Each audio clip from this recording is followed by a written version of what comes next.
And welcome to another episode of the Philly BroCast. I'm your host, Ryan. And I'm Ryan. What's up, bro? What's up, bro? Good to talk to you again on this wonderful Tuesday, Taco Tuesday, as we are going to be talking, all of Philly sports, but we're going to be talking mostly about the Sixers tonight. Obviously, their playoff series has started with Toronto up 2-0 after two pretty dominant games. Looked like they're handling all of their business. Tyrese Maxey is a star before our eyes. This his first playoffs and just shining. It's really exciting to see. Now they obviously move up to Toronto, and hopefully they can continue. But we'll be breaking down their two wins and talk a little bit more about the game in Toronto tomorrow. So first things first. First impressions so far, the two games, the two wins by the Philadelphia 76ers. Overall team executing well, looking good, not turning the ball over in stupid ways. Yes. They're playing good defense. Holding Siakam to 24 points is actually a very good thing. 24 is, pretty reasonably mediocre for him, if you will. And Yes. I'm liking how the team is gelling.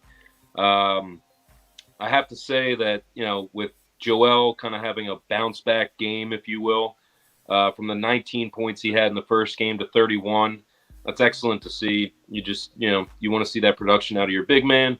Yes. And then also, like you said, Maxey with that 38-point game, just, blowing the roof off the place. He was absolutely incredible. Danny Green hitting some threes. You got George Niang being able to, get in there and actually contribute. Even somebody like, who a lot of people have been asking for is B-Ball Paul, getting in there, just playing a few minutes, but contributing. Positive. So positive. Overall, the only concern I have is the offense for James Harden. He looks a little pedestrian. But other than that, he's putting up his numbers and assists, and that's really what we need him to do as of right now is be the facilitator for Maxey and Embiid. Some would say, is this a big three? It's like, no, it's more like Embiid and then 2A and 2B with Maxey and Harden. So I just like the way they're gelling, and Doc seems to be coaching fairly well, considering that we've had so many questions in that last month, really, just like as to what are you doing? Why are you making these decisions? And he's like, well, I'm the coach. I can do what I want. So, yeah. But overall, it's looking great. 6 and 5. Shane coming in hot on Twitch. We appreciate all of our Twitch people. Throw a few comments here. I'll throw them up. Tyrese Maxey is better than Ben Simmons ever was. This guy named Nick Nurse is really annoying. Speaking of Nurse, the fact that Nurse said the refs need to have the guts to make calls is hilarious. Just shows that you have no answer to stopping our team and that you basically admitted defeat before the game even started. Your team cannot stop Joel Harden or Maxey. The new Elite Three is here. Watch out. And then Jeez, so many comments here. I love it. Toby and Danny have been huge so far. Absolutely. Big shots, clutch moments. Yeah, no. Toby's been stepping up offensively and more importantly defensively. I think that's kind of getting undershadowed here is his defense. But yeah, Danny Green's stepping up and into the starter role and doing his thing, hitting his shots.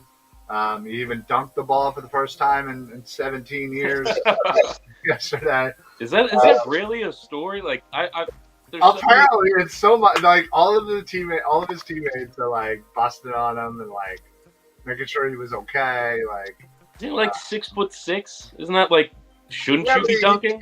He just sits on the outside, and just shoots threes. Like he doesn't drive. He doesn't dunk the ball. Like he probably was like, oh crap, I gotta actually dunk this thing.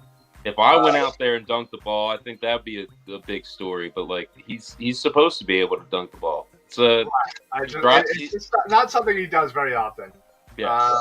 Shane apparently also Jess is the best. Homer, such a homer.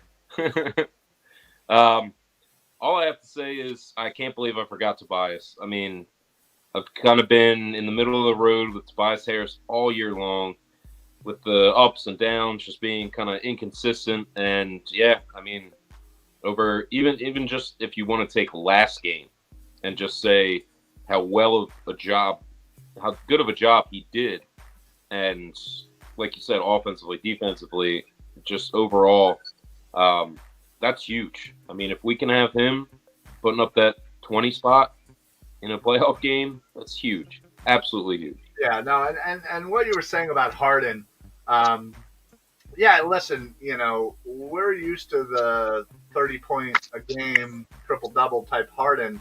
That's not really who he is in this team, apparently. It's maybe 18 to 20 points, but you're also going to get 14 assists from him. You're probably going to get close to a triple-double. And when you think of just points he's involved in, it adds up for sure. It's just we're seeing him in a kind of a different way. And honestly, it's working. So I'm not the one to kind of rattle the cage here if it's working. He's facilitating. He's getting, hi, Jess. He's getting, people involved. Obviously, Toby's really stepped up these last couple of games. I think outside of maybe the last game of the regular season, Toby's been pretty hot offensively, and I think that has a lot to do with James Harden.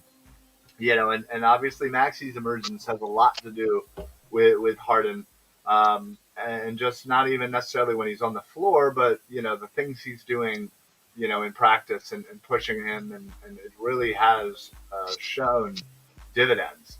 And that's another thing that I think is really important. That if the Sixers can sweep the Toronto Raptors, they're going to get essentially a week off to go back into the lab and start hitting it hard. And that's exactly what they did prior to the Toronto series. And look how well that worked. Let's see here. Shane, only thing we need to fix is transition defense. We give up too many easy baskets, in my opinion. Also, who do you guys think should man Van Vliet for games in Toronto? That dude can shoot. I'll let you answer that one. Honestly, I could see Maxey guarding Van Vliet. I think he would do a pretty good job. He's quick. I think that with him guarding Van Vliet, that would be a good matchup on both sides of the ball. So yeah, that would be my answer. What about you? Yeah, no, I think that's probably the best choice. Van Vliet certainly can shoot, and Maxey can keep up with pretty much anybody. So I think not a lot is being talked about his defensive game, and small incremental improvements, but still, I think from beginning of the season to now, he has grown for sure as a defender, and I think somebody like Van Vliet. I always want to say Van Fleet. Yeah, Van Vliet. I don't know. It's a weird. Anyway. Yeah. So I think Maxi's the right call on that one. But the way that they've been playing defensively in the half court game, um, yeah, honestly, I'm pretty happy with most people just because of the way that they've all been playing as a unit. I think they've been, Doc has gotten them into a great defensive. Obviously Shane mentioned the transition defense a little bit harder, obviously, but I think when half court set, I feel like they've been, minus a few cold spots. I think they've been really good as a team overall defensively in the half court set. Yeah, no, I agree. I think you're going to miss a little bit of Matisse in these next two games. Sure. It's obvious that he is one of the best on-ball defenders in the league. I think we talked about this before, but just like those little things that he can do in which he's, face guarding somebody's, right up on him. And then it seems like the player's going to blow by him, but he allows that to happen so he can simply pick his pocket and tap the ball away from behind. That happened last game. And It's just one of those little things that you're going to miss. But, I mean, offensively, obviously, he's not bringing much to the table. So No. I think he did hit an open three, though. Yeah, that was his only points. He had like a wide open three, and that was his only points. But yeah, yeah, he's man. He really, I think if he this offseason, if he really does focus on his offensive game and even brings it up slightly, I think they really would have, quite a nice few bench pieces that are already on this team that they can only add to, with everything. So. But yeah, I'm super happy so far.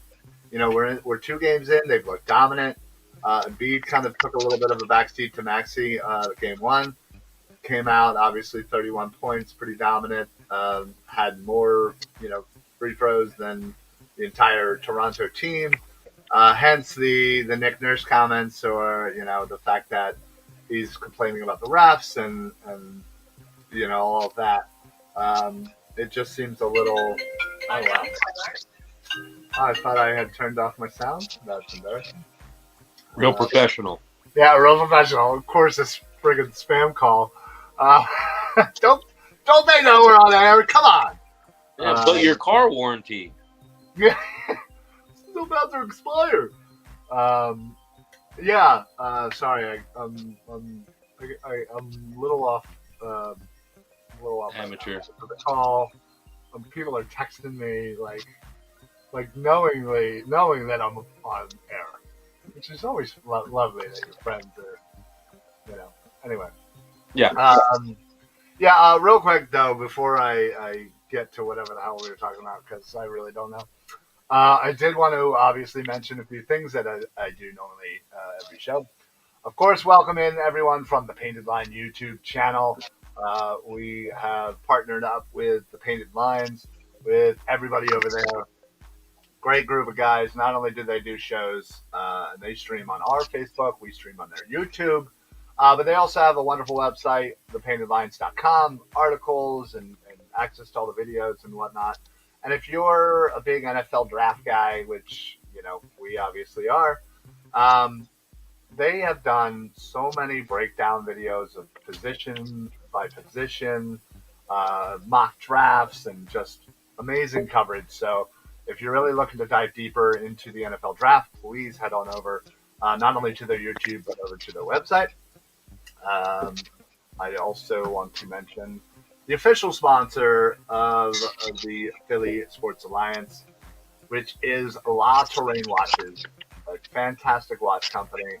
I absolutely love my Atlas in black. It's just so dope looking. It's high quality watches for a fraction of the cost. So head on over to www.la-terrain.com. Use code PSA for site-wide discounts. And then last but not least, I want to mention the fact that we are now associated with Six Pack Coverage, which is a wonderful network based out of Tennessee.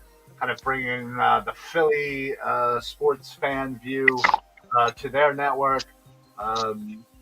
Make sure you check them out on all the socials, YouTube especially. But go to sixpackcoverage.com. You'll see access to our shows there, all of the Philly Sports Alliance. And then, of course, our brother network, I like to call it CEV Sports. They're also over there as well. So check it out. Hit us up. Let us know that you saw us over at Six Pack. And then to answer a question that I was asked via text message, the unofficial sponsor of the Philly Sports Alliance, Sea Isle Iced Tea by Hoop Tea. Call me. I will accept free beverages for plugging. But yes, it's a wonderful drink. I love it. Shameless. Ocean. I gotta get them all in. Again, not an ad. Not an ad. Nothing official. Just something that I really enjoy. Sea Isle Iced Tea. Everyone really cares so much. It's hard to find. So what we were talking about. Yeah, go ahead. You get us back on track there, buddy. Just kind of wrapping that up real quick. We have been doing an excellent job rebounding, defense, hitting our free throws, like you were saying. But one of the big things is that Toronto has been getting into foul trouble. Yeah. They need to keep being aggressive, driving into the lane. Our points in the paint, team versus team, aren't very different. But the fact that we're being disciplined and not fouling them when they're in the paint is a true, testament to what we're trying to accomplish in this series, and that's getting this thing done so we can go rest and prepare for our next series. Yeah, so.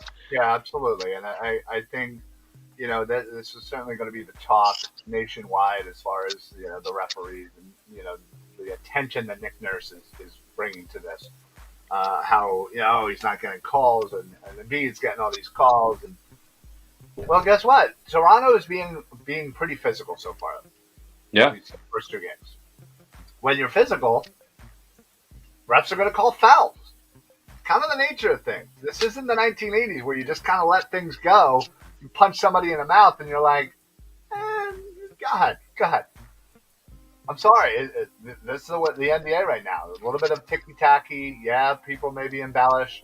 Yeah, Embiid's been accused of doing that for sure. But I don't really see any of the embellishment going on with Embiid too much over at least these first two games. So maybe, Nick Nurse needs to think of a strategy to try and not get his guys in foul trouble and to foul Embiid, who is going to absolutely knock down his free throws. Yeah. You can complain all you want. Oh, man, he had 12 free throws. Oh, he had 11. He had 10, whatever. It's part of the game. It's part of the game. Don't foul him. Don't get to send him to the line. He's going to make them. Yeah. I mean, it's a tough thing to say don't foul him because regardless, he is just that massive that you have to put a body on him. That so shows you how put a body on him. He's either going to put up and score that 2 points, or you're going to send him to the line in which he's going to get his 2 anyway. So it's one of those, I don't know, like a quandary, I guess, in which like you're damned if you do, you're damned if you don't. But I mean, as long as the team is feeding off of his energy, his drive, his passion. I mean, that's the key, man. This guy is like the electricity that's powering our team, and it's incredible. Again, I can see one game in Toronto going the Raptors' way, but other than that, I think we have the foot on the pedal, and we're not stopping. So yeah, I think if we can go out there tomorrow and get a victory, I think it'll be close. If we do, the series is over. The series is over. The foot's on the neck. I'm not worried about Game 4. They're not. Obviously up 3-0. Yeah, generally you're done. But I'm saying sweep-wise. I think if we win Game 3, it's a sweep. Okay. A little different from last week when you're saying Sixers and 6. I did, because I really thought the impact of Thybulle would have been felt a lot more. Just based on the first 2 games, it doesn't. Well, we're not there yet. Yeah. Oh, you're right. But just based on his usage in the first 2 games, I'm not seeing how, if Thybulle was not in any of those first two games, I still think we win by 10, 15 points each game. So That's tough because what he does without the camera on him, without the ball in his hand, what he is doing is impactful. And again, like you said, we'll see this next game. If they win this next game, I agree. I think it's Game 4 is almost a formality. It's like we can zoom by that, give them a win, or just take it. It doesn't matter. But then Game 5 coming home, if that were the case, it's done. I agree. Yeah. Well, exactly, and I think I heard that if either series, ours and the Heat series, go to 6, it'll be the following Saturday will be Game 1, draft day number 3. So if we can end up ending the series on what's Game 4, Friday, we can end the series on Friday. And Heat go to 6. That means we're gonna get a whole 8 days before our first game. That's gonna be huge. Will you silence your cell phone, sir? I did. I don't know what's going on. Come on. You got an iPhone? There's a switch on the side. Yeah, I know. Stop. Hey. Much. Hey, you brought this upon yourself. I did. You're right. Sorry. For the first time ever in my life, my phone is not working with me. Again, with the excellent segues that I like to have myself, you're kind of like the Philadelphia Flyers with the situation that they put themselves in. Oh, ouch. A loser. Why would you hurt me so bad? That's just mean. How dare you even bring up the Flyers? All I want to do is just mention that, again, we like to be our 4-for-4 selves, so we have to keep our finger on the pulse of the Philly sports universe and mention that, the Flyers are still doing exactly what they shouldn't be doing. Or shouldn't be doing. I mean, it's incredible. Like, they're playing tonight, I think right now, and they're probably going to lose 6-2. Yeah. The line is like the line is like, it was like Toronto minus 450. Yeah. Like, are you kidding me? That's awful. Yeah. Like hockey lines shouldn't be that grossly different. Yeah, I mean, a normal like lopsided game is like a minus 220. Right, right. This is it's just awful. I mean, they can't get themselves together.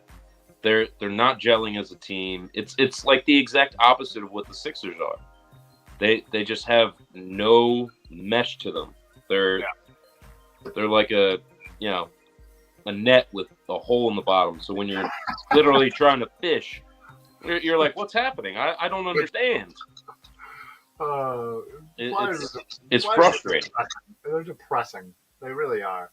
And until they have full on head to toe philosophy change, nothing's ever going to get better. They have some talent. They have some talent in the defense. They have some talent in goaltending. They have some talent offensively. They just don't know they just don't know what to do with it. They don't know how to surround it. They don't know how to build upon it. Nope. It's awful. And they constantly mismanage contracts and constantly mismanage the youth.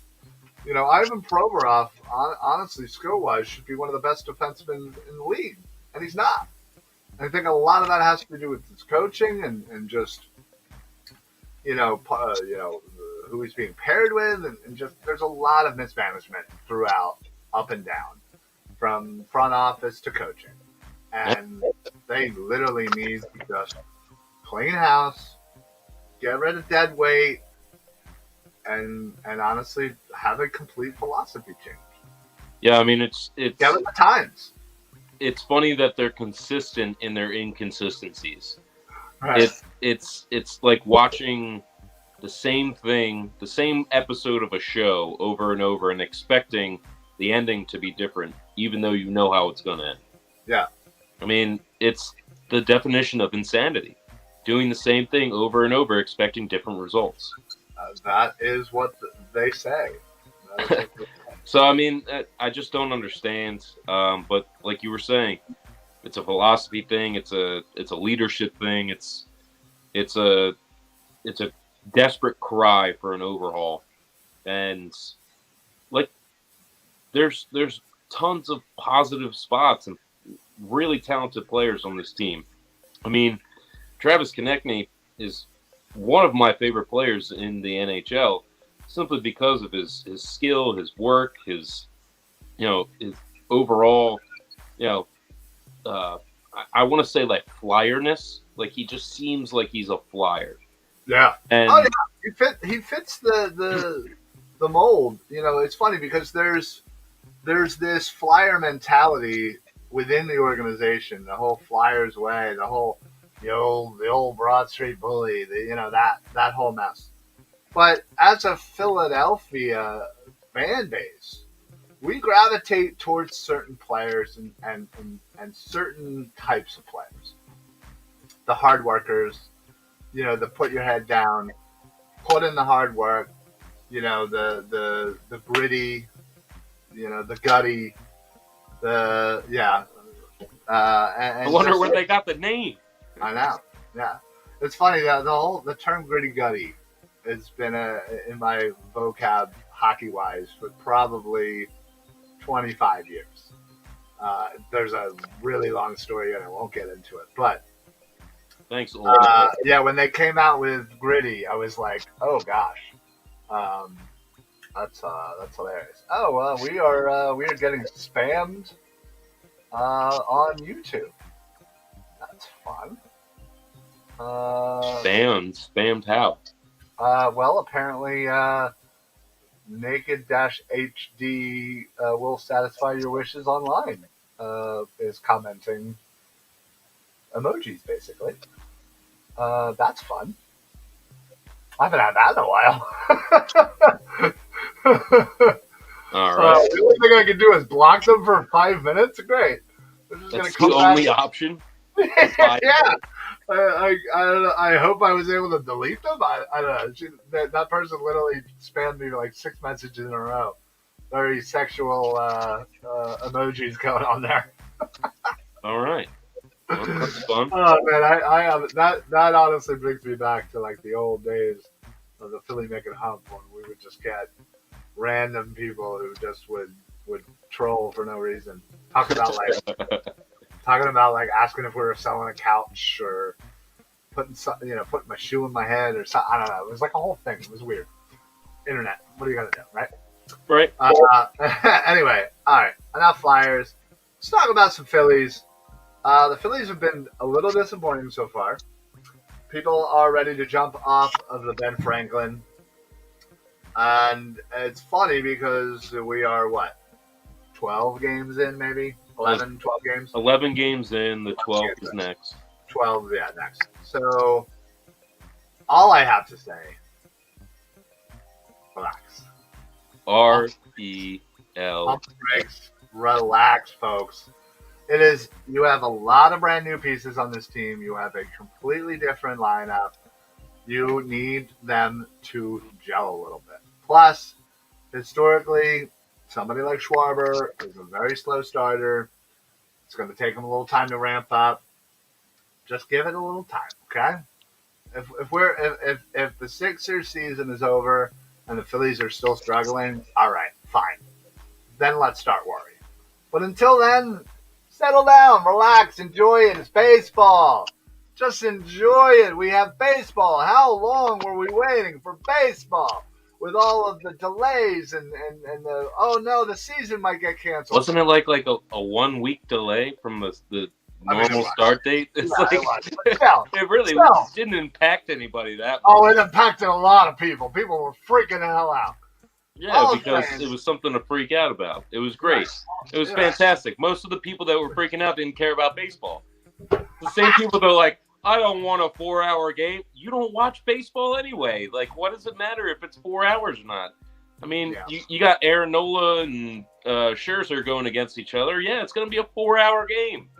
Sure I mean, is. it should be a 2-hour game, but it's baseball. Like, this is how baseball is. I'm sorry, that's how it's going to be for some time. I have to disagree with you, though, because I would say, calm down, relax, but there's one or two guys that I say, okay, relax. Zach Wheeler, he's going to get his stuff together. No, he's not going to have a 10 ERA all year long. That's guaranteed. Guaranteed. Warber's going to pick it up, hit some dingers, get some ribbies. Castellanos, same thing. But Harper, same thing. But what I'm talking about is the defense and the pitching. It's the same thing that we've been talking about for years. I mean, what are we going to do? So we got our best pitcher going tonight, and he's like some 34-year-old guy that I haven't heard of until this year. Like, really? I'm just saying, like, Aaron Nola, we don't know what we're going to get. Zach Wheeler, all right, yeah. I mean, what's his name? Ranger Suarez had a good game, but you know that's not going to stick around. I don't know. I think he has the potential to surprise a lot of people this season. Yeah. Yeah. The end of last season, he was dealing. Okay? He was dealing. And honestly, I think he could be a surprise pitcher. And I welcome that surprise. Yeah, well, obviously I do too. Listen. Defense, I got it. But again, it was a shortened spring training. It was, you have a couple people banged up. Listen, it's April baseball. We do this every year. Every year we freak out because we're not, And where do we end up every year? 81 and 81 or 80 and 80 or whatever. We go at least 82 and 80, all right? I'm just saying, like, I don't want to hear we that have shit. reason for concern considering we've seen this over the past 3-4 seasons. I mean, I'll say 3 seasons, just because you got to remember, like, prior to that, they were one of the worst teams in baseball. And then prior to that, they were one of the best teams in baseball. So you're going to have your ups and downs. But now we are consistently middle of the road. This is not what we're paying these guys to do. We didn't sign up for that. You're right. But so what are we going to? How do you fix the defense? The steps that they took this year, offensively, and even pitching wise, on paper, were the correct moves for the closers. For the back end of our rotation, for our bullpen, I think we made some really good moves. I mean, we talked about Brad Hand last week. You could say Neville, these guys can come in, do their job. But we still have a problem with the starting pitching. I mean, what was it in the Mets? I agree. In the Mets series, Ranger Suarez went like 2 innings, and then we had to have some guy who, again, nobody's heard of, come in and rule for 4 innings. Yeah. And we talked about that the next day. It was one of the best Phillies games I've ever, not ever seen, but I've seen in the past 3 years. I know. Buddy. Get ahead of yourself. I'm pretty sure I was at the Mets game. It's the same problems every year. There's always something with the pitching. This time it's the starters. Listen, give them get them at least a couple of starts each more to kind of get their feet wet. And all I'm saying is complaining about April baseball is the most friggin' pointless thing there absolutely is in sports. There is 162 games. How many? 162. Sorry, Settle down. Yeah, I'm not doing it. Settle down. Okay? Settle down. I'm as calm and as cool as a cucumber. Listen, But listen, I know that this defense, if it gets to June, this defense is nothing that you can just say will get better. How's it going to get better? It's baseball. That's how it works. Things go bad, things get better. Things go bad, things get better. That's what like a batting average or an ERA does. Every team. Batting averages and ERAs and stuff that are averaged out, fundamentals do not usually just get better because they're called fundamentals. They should be able to do it. They should be able to do it no matter what in their sleep. You're right, but because they are so intrinsically bad comparative to the rest of the league, it's going to show more defensively that they're not very good. Reis, I get that. Did you know that last week the Philadelphia Phillies were ranked as the 5th best team in baseball? Do you know where they're at today? 22nd. 24. That's not like a record thing. That's like a projection thing. That's like a, hey, this team is bad right now, but it's 4-7. So, win 3 games, you're at 500. Boom. But that's like a this team is way worse than we thought they were going to be. And it's because of the defensive pitching. It's not because we know these guys are going to start hitting. We have a lineup of just bombers. These guys are going to smack the ball. We get it. It's 11 games. It's 11 games. I'm not the one ranking these teams. Experts are. I don't care who the fuck is ranking them. Who cares? It's 11 games.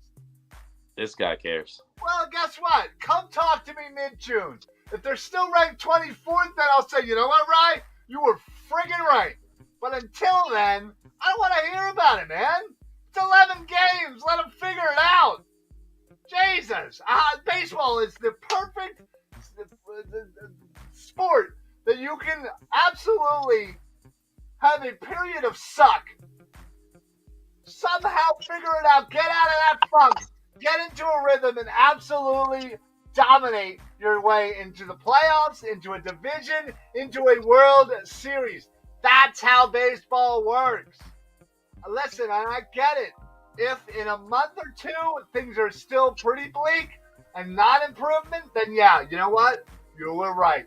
Yeah, you know what? We should have been a little bit more concerned earlier, but guess what? It's not how it's working this year. Errors, simple fielding mistakes, tracking balls, being able to turn double plays.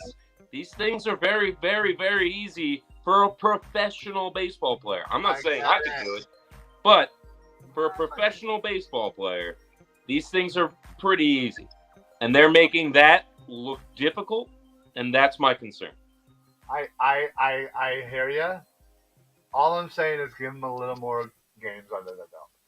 If in a month they're still making 3 errors a game, then all right. Well, guess what? It's not like we didn't know this was going to happen. We knew defensively that this team was going to be epic level suck. But that's where what you're saying comes into play. That's where you're saying our batting averages or our guys are going to be able to step up and close that margin. But guess what? When it comes down to the 8th inning and somebody hits like a line drive to shortstop or something like that, and this guy can't freaking field it, that comes down to fundamentals that are not going to be shown as averages that change. Listen, I get it. It's going to affect games. I understand that. But guess what also is going to affect games? The freaking mashed potatoes that are going to be smashing home runs left and right, okay? That's what's going to eventually come together and start winning us games a lot more than what the defense or lack thereof will cost us games. See, I think it absolutely covers. I think that my prediction for the Phillies was we'll be up 9-2 in the 7th and lose 10-9. But now, I think we'll be up 7-6 and lose 10-9 because of an error. And that's my worry. That's my concern. That's something that I don't think just changes like what you're talking about. But I get it. I do get it. We're 11 games in. I'm not freaking out. And I don't know. I'm not freaking out. I'm freaking out, man. Who's coming with me?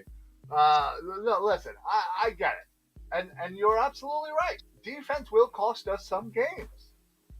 You are right.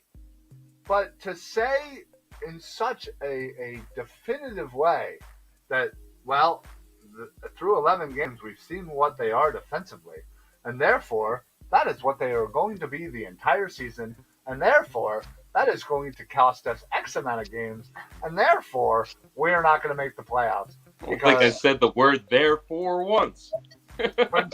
Pretty sure you said it 7 times. No. I am not some English gentleman. Listen, I'm a Philly fan. They're on henceforth. This is going to cost us some games. Listen, I got it. It's not ideal. It's not where we want to be situationally to be this bad defensively, and for our starting pitching to be this slow starting. I get that, but as a Philly team, as this team goes, we're generally slow starters. Let's give them 30 games. Let's give them 40 games. Give them a quarter of the season. And if everything still reigns true, then all right. Then I'm with you. I'm 100% with you. I'm already with you. I'm just not ready to make the leap to officially panic mode. Or not saying you're panicking, but to say that you're very, very concerned. Things have a way of working out. They also have a way of not working out. And these next 20, 25, 30 games will let us know what direction the Phillies are going to be at. Okay. Not an issue. Not a problem. Got it. Good. Yeah. Good. All right. So, last but not least, the Birds. The Birds. I think we have, something coming up. No? No? Nothing coming up? I know. This Saturday, update to change of venue, or not change of venue, change of date due to scheduling conflict. But this Saturday, live at the Berwyn Tavern in Berwyn, Pennsylvania, home of my alma mater high school, at the Berwyn Tavern, live at 7 p.m. The Philly Sports Alliance will be live upstairs in the Berwyn Tavern, podcasting, broadcasting, bringing you everything you need to know about the NFL draft, as obviously at that point we will be mere 5 days away from the first round. We'll break down everything for the Birds, what they're looking at, what they need, who's going to be there, why we should draft this guy, why we should avoid this guy, sleepers, who we're going to take in the second, third, fourth round. All of that. We're going to dive deep. We're going to do a mock draft. We're going to talk about the prospects. And we want you to come out. We want you to come out to the Berwyn Tavern. Come join. Saturday, 7 p.m. start time. Come on out. Booze, food, specials, all night. In fact, I'm pretty sure it's an all-you-can-drink, all-you-can-eat kind of thing for $20. It's the rumor I heard. But anyway, yeah. Yeah, but we already paid more than that. I think that's worth repeating. All you can drink, all you can eat for $20? That's a deal, dude. That is a great deal. I will eat more than $20 alone. And I will most definitely drink during the podcast alone more than $20. Much less afterwards. I've seen this guy get bet $20 that he would eat $20, and then he ate the money he was going to win. He ate it. He ate $20. It was amazing. Yeah, well, what can I say? I'll do anything for a bet. But what you should do is you should come out. Berwyn Tavern, 7 o'clock Saturday. Come on out, watch us do our podcast, interact from the crowd. Hell, if you even want to come on air, come come around, come over to the table, sit with us, have a beer, talk the draft. You guys are more than welcome. We want you to tell your friends, your family, your cousin, your mother, your sister-in-law, everybody. Come on out. We're upstairs in the Berwyn Tavern. $20, all you can drink, all you can eat. And then afterwards, we'll have a beer. And in fact, I'll tell you this. If you come up to the Berwyn Tavern and say, Eric told me he was going to buy me a beer. Our co-host, my co-host from the Football Smack Talk show, will specifically buy you a beer. Hell, you can actually say he'll buy you a shot. So that way you get a shot. But either way, you say whatever you want. Say, Eric said he was going to buy me a drink. And he will personally pull out his wallet and buy you a drink on top of whatever you're doing with the all you can drink, all you can eat. That way, more incentive to show up. So Saturday, Berwyn Tavern, 7 p.m. Come on out. It's going to be a lot of fun. We had almost like 30, 40 people last time. Yeah. It was insane. Then we all partied. We all had drinks afterwards. We all ate like kings. It was fun. You had to leave a little early, but yeah, it was fantastic. So come on out. We're going to break down the draft, all the prospects, what the Birds are doing, what they've done so far, breaking it down. So, yeah, so then, obviously, the draft itself is about 9 days away. We're super excited about that. Obviously, we don't want to give away all of our trade secrets for Saturday. But I will say this. I have been wavering throughout this process on whether or not the Eagles will actually draft a linebacker. I'm still a little bullish on it. I don't think it's going to happen. But I am not, as I once was maybe mere 2 weeks ago, where I was dead set that it was never going to happen. I'm actually a little optimistic. Same. Because of the way that I think that the draft board may fall, I think it might be advantageous for us, especially if it's at the 18th pick and somebody like Devin Lloyd is sitting right there. And considering we have the need, and considering if other things go our way as far as being able to draft a linebacker, I think it's a very good possibility at this point. And I personally will literally do a backflip off of something. I really believe it. And You've never done a backflip in your life, and I think you'll just do one right there.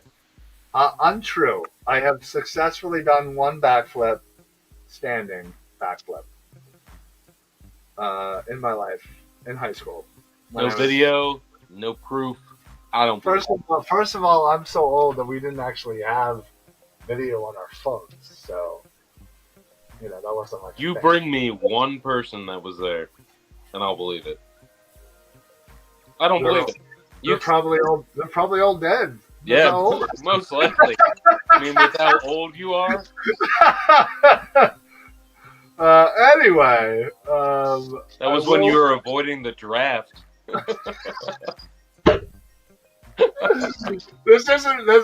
coronavirus isn't my first plague. Let me tell you. Yeah. That darn Spanish flu. Woo. The damn Black Plague. Anyway, yeah, I will freak the hell out, and I will immediately order his jersey, and I will be happier than a pig in shit if they actually draft a linebacker. My ideal situation right now is trade up to get either Sauce Gardner, Derek Stingley, or Kyle Hamilton. Okay. And then second pick, Devin Lloyd. And that's all I need. I don't give a shit what you do the rest of the picks. Take offensive line for all I care. Who cares? Trenches. I'm good. Trenches the rest of the way. Well, I mean, most likely. I mean, granted, they definitely still need a wide receiver. And honestly, there's some good wide receivers in the second and third round that I wouldn't mind. Some decent ones in the first round too. Oh, for sure. I think Williams, selfish. London, Garrett Wilson. Although I think Garrett Wilson is probably going to get overdrafted in the top 8. And same with London. I think he'll be to top 11. But I wouldn't mind Williams. I want to stay away from Olave. Personally, I think he's a little bit too similar to Devontae. And we don't need two of that. What's that? I said, yeah, because that's a problem. Oh, any wide receiver, you don't. Kidding. Yeah. All right. Got a trivia question for you, my friend. Oh yeah. Let's do it as we're coming close to wrapping up. Who is the only NBA player to have also won the Heisman Trophy? The only NBA player to have won the Heisman Trophy. To have also won. Like, he played in the NBA. Making the NBA is a win. But winning the Heisman. Charlie Ward. You got it. Come on. I just want to make sure I knew the parameters. All right. All you had to do was make the NBA and you won the Heisman. Come on. Charlie Ward. Yes. Florida State. New York Knicks. Come on. Let's go. Woo! You can't get me. I got you last week. What are you talking about? I don't remember last week. It's on tape. It's okay. I think it's been destroyed. Nope. Recorded. Saved forever. Damn it. Unlike your standing backflip. I will absolutely break my neck to prove that I can do that. Yeah. Local man dies at Berwyn Tavern. Local man dies out of excitement for drafting linebacker. Immediately breaks neck. Video proof. Tombstone reads, big idiot. Please hide your children as this video is graphic. Yeah. All right, folks. Well, we want to thank everybody for joining us tonight. Of course, we want to thank our wonderful people. Shane, thanks for chiming in. Thanks for all the people that texted me personally rather than actually, on here. Obviously, a big shout out to the Painted Lines. Thank you so much. We appreciate our wonderful partnership. And like I said, thepaintedlines.com. Check them out on YouTube. Fantastic group of guys. Of course, laterrain.com. La-terrain.com. Use code PSA for fantastic watches. I recommend the Atlas, but they got amazing choices over there. And you'll get them for pretty nice pricing. Like I said, PSA for site-wide discounts.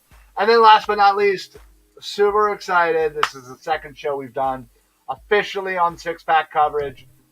Check them out at www.sixpackcoverage.com. Not only to see all of our shows here at the Philly Sports Alliance, but a myriad of different sports shows. But they don't all do just sports. There's lifestyle, there's fitness, there's food, travel, all types of wonderful things over there. So check them out, www.sixpackcoverage.com. And like I said, you can check us out there too. Check out all their socials. Check out all of our socials. You can see right up here some of our socials there. And I think on Facebook, I literally just posted to my page. There's a thing called Flow Code. And it's basically one-stop shop. It has links for all of our socials. So not only Instagram and Twitter and Facebook and YouTube and Twitch, but also where you can find all of our shows on Spotify. The direct links to each one of our Spotify link pages for all of the shows on Philly Sports Alliance.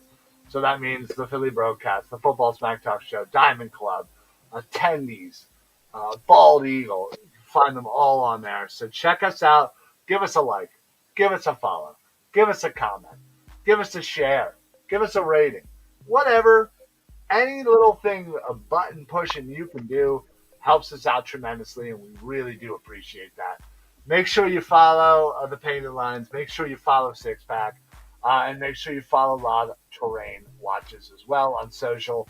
We're building this group, this network of like-minded people. We're sharing our stuff with Philly pages. We're sharing our stuff, trying to get nationwide. And honestly, we couldn't do this without you guys. So we appreciate all the love, support, all of the wonderfulness. Rufus, my sister-in-law is a biatch. I wouldn't do that to you. Okay. Sounds like you guys need to talk things out.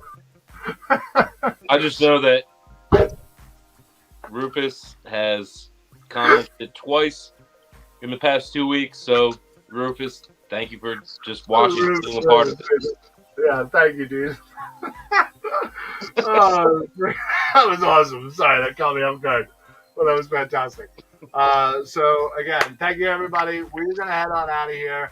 We will see you guys Saturday, live at the Berwyn Tavern, 7 p.m. Come on out. Come meet us. Come hang out with us. Have Eric give you free booze. Come out. We got a all you can drink, all you can eat kind of thing. Absolutely love it. Rufus, don't tell your sister-in-law. We don't want her there, apparently. But you should come out and hang out, and we'll all have a great time drinking some booze and, of course, talking NFL draft. So, and then obviously we'll see you on our normal time on Tuesday. But that's it for us. Ryan, do you have anything to share with the class before we get on out of here? No, great show, great times. Good. Go Birds. Go Birds. Go Sixers. Go Sixers. Phillies, figure your shit out, all right? I don't want to be wrong, with this guy over here complaining about 11 games. Because I remember. I know you will. I'm like the Velociraptors from Jurassic Park. They remember. All right, everybody. We'll see you guys Saturday live in person at the Berwyn Tavern. Otherwise, we'll see you next week on Tuesday at 7 o'clock. Thank you so much. Go Birds. Go Sixers. And we will see you next time there, Brotato. Yes, sir. Bro Gordon Levitt. No, there you go. All right, everybody. Have a great night, and we will see you soon.